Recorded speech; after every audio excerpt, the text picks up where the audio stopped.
desperately running could hear it clearly. Blackbeard ran towards the distance, after realizing that Luo Xiu was not chasing him. While heaving a sigh of relief, he waved his hands without looking back, and laughed loudly.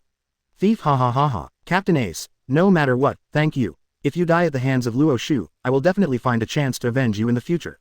Just because of Ace's self-sacrificing spirit, it is worthy of Blackbeard to call him captain again. Blackbeard didn't dare to have the slightest hesitation, and he couldn't guarantee whether Luo Xiu would pursue him after finishing Ace. If you want to escape successfully, you have to leave Bano Island in the shortest possible time. Ace turned his head stiffly and slowly, looked at Luo Xiu opposite, and said in a low voice. Luo Xiu, can you let me kill Teach before fighting you? Hearing this, Luo Xiu almost couldn't help laughing out loud. Luo Xiu looked at Ace with those idiot-like eyes, and said jokingly. Why, don't you think that everyone is as stupid as you? Ace's face froze suddenly, and then a hot flame rose from his body, burning the surrounding air to the point of distorting. Ace glared at Luo Xiu and growled. Luo Xiu, don't think that with that kind of time fruit ability, you are really strong. I bear the name of the captain of the Whitebeard pirates. How could I lose to you? After the words fell, Luo Xiu had completely lost interest in talking nonsense with Ace. Seeing that Ace raised his palm, he shook it violently, and said with a low drink. Smash Varuto. The flame on Ace's body, which was burning continuously, suddenly appeared in a static state at this time, and the whole person could not move, and was completely restrained in the range of time stillness.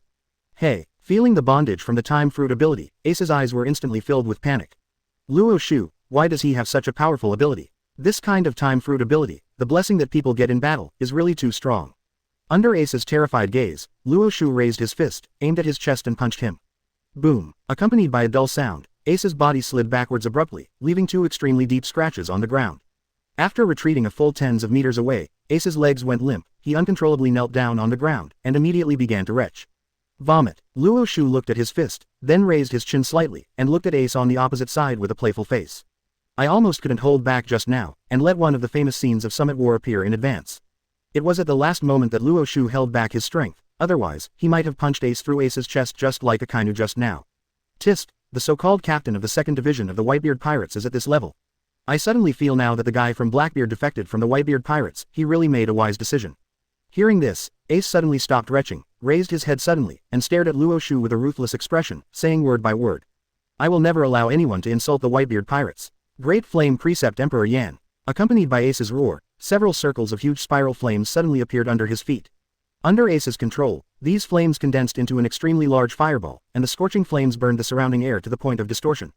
Go to hell, Luo Xiu, Ace roared, supported Emperor Yan with one hand, and threw it directly at Luo Xiu. To Ace's surprise, this time, Luo Xiu didn't use his terrifying time fruit ability to freeze himself. On the contrary, he seemed to be frightened by the Yan Emperor in his hand, and stood there blankly, completely at a loss. Seeing this scene, a hint of surprise flashed in Ace's eyes. He even sped up his speed, aimed at Luo Xiu with the huge fireball Yandi in his hand, and smashed it at Luo Xiu. In Ace's eyes, Luo Xiu seemed to be stupefied by fright, a flash of light flashed in his eyes, and with a thought, the emission-level armament hockey directly covered his fists.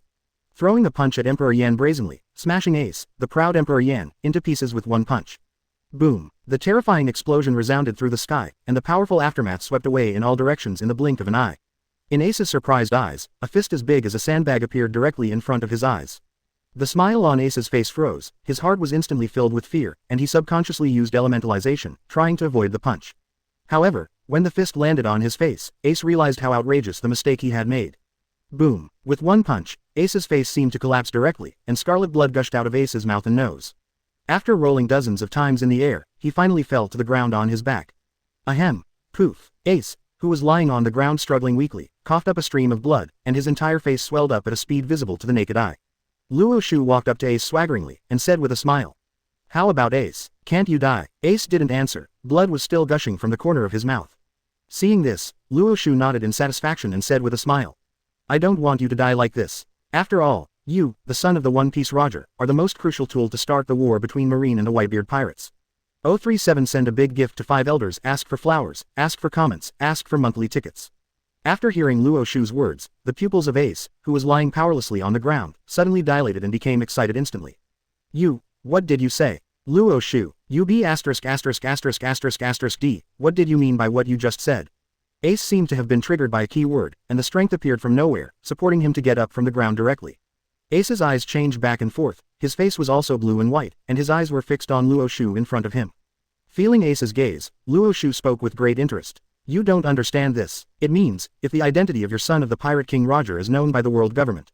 What do you think they'll do? Should we execute you in secret, or will there be another public execution, declaring that the blood of One Piece will be completely wiped out? Ace's face instantly turned pale when he heard this, and his forehead was directly covered with big cold sweat. D. D. Are you going to hand me over to the world government?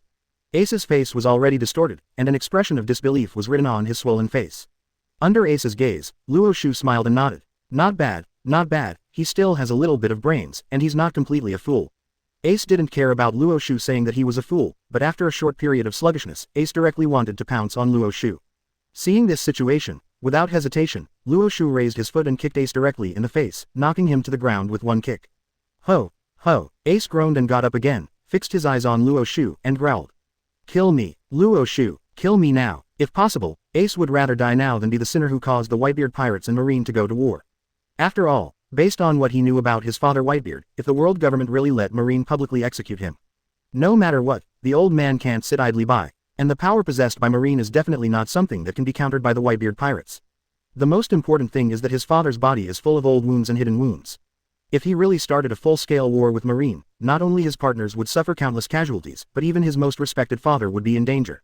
Marine 3 Admiral, not vegetarian. Facing Ace's request to let him kill him, Luo Xiu whistled and said with a playful face. It's really naive. Luo Xiu didn't talk nonsense with Ace anymore, just picked it up and walked towards where the boat was docked. Seeing that Luo Xiu did not waver in the slightest, Ace began to think of various ways to irritate Luo Xiu, making him kill him in a fit of rage. Luo Xiu, do you think that if you hand me over to the world government, you will be able to please the world government so that the world government will let you go? Innocent person, it's you. Let me tell you, if you really do this, not only the world government will continue to target you.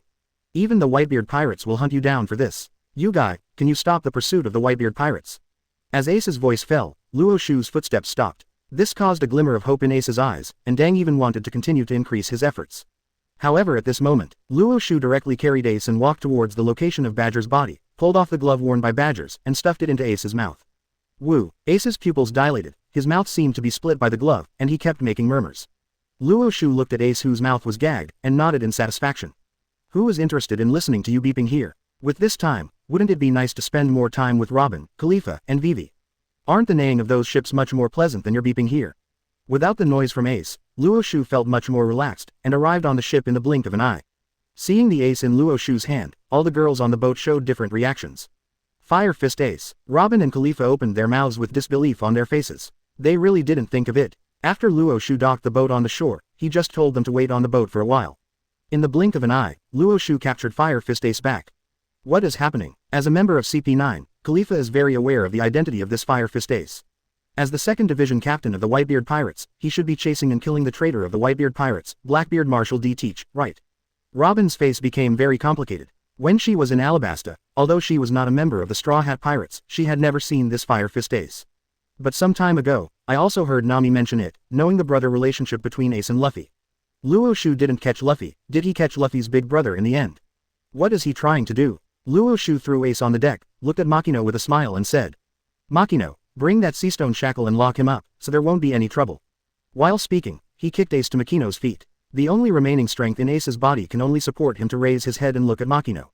Woo woo woo. With the glove in his mouth, Ace whined, with saliva oozing from the corner of his mouth unconsciously, trying to crawl towards Machino, telling her not to listen to Luo Xiu.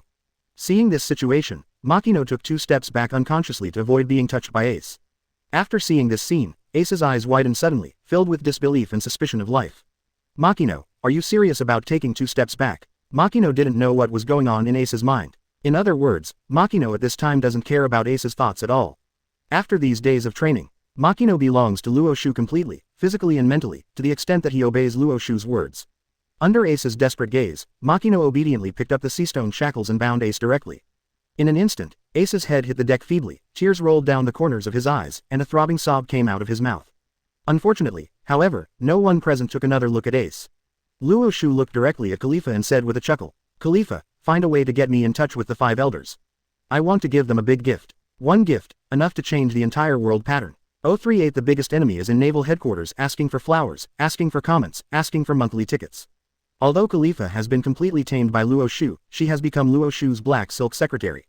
In Khalifa's heart at this time, the importance of Luo Xiu is far more important than any world government or any CP organization. But no matter what, she used to be a member of the CP9 spy organization, so she would have no problem finding a way to contact the 5 elders. It didn't take long for Khalifa to bring Luo Xiu to a hiding place of a CP organization. Luo Xiu has no interest in talking nonsense with these CP organization members at all.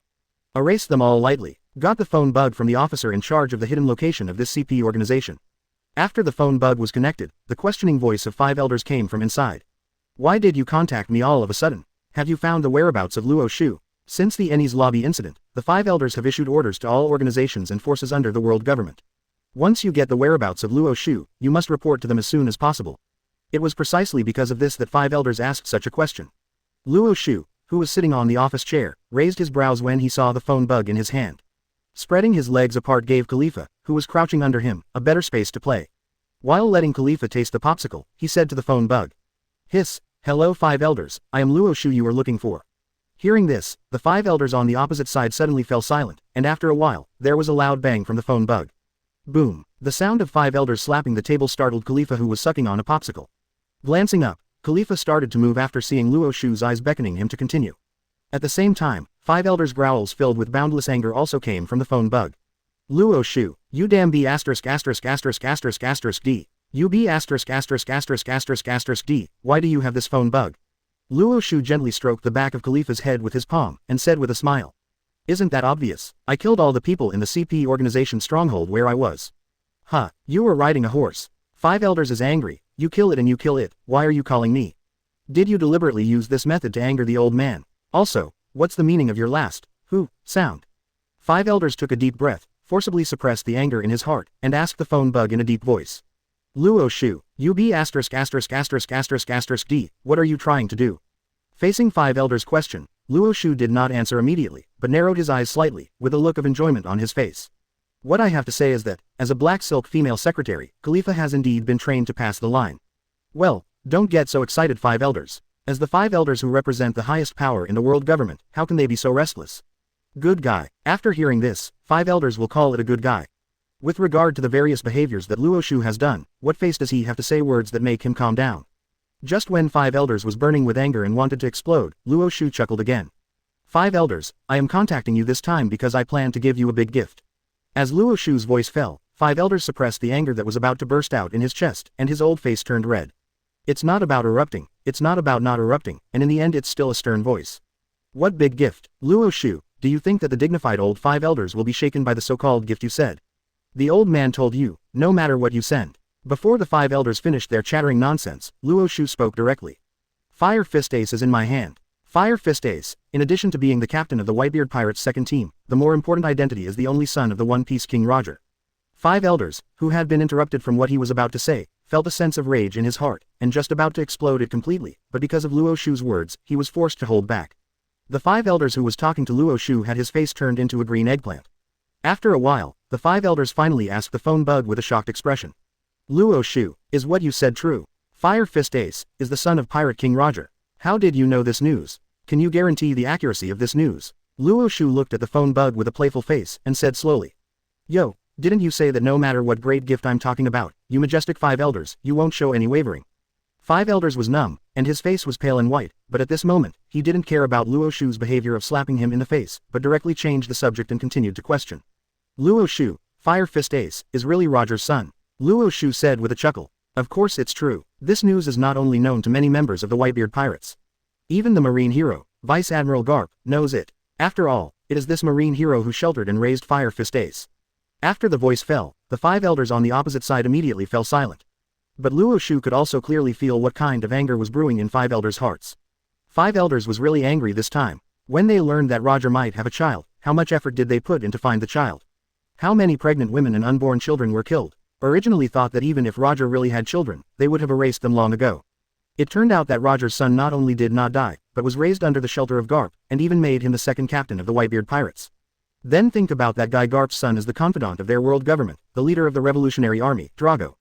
The grandson also became a pirate, and even made a bold statement about burning the flag of the world government and going to war with the world government. Feelings, their world government's worst enemy, are in naval headquarters. 5 elders tried his best to suppress his anger, and said in a low voice to the phone bug. Luo Xiu, our 5 elders accept this gift of yours. I will send someone to hand over the Fire Fist Ace. Just when 5 elders was about to hang up the bug, Luo Xiu suddenly said with a smile. Wait a minute, you don't think I just gave you the Fire Fist Ace for nothing, do you? 5 elders fell silent, and after a while, they finally asked in a deep voice.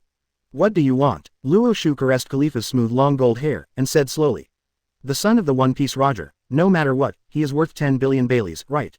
5 elders were dumbfounded when they heard this. 10 billion Baileys, you think this is money grabbing, right? Luo Xiu, don't go too far. Even if Fire Fist Ace is Roger's son, it's definitely not worth 10 billion Baileys.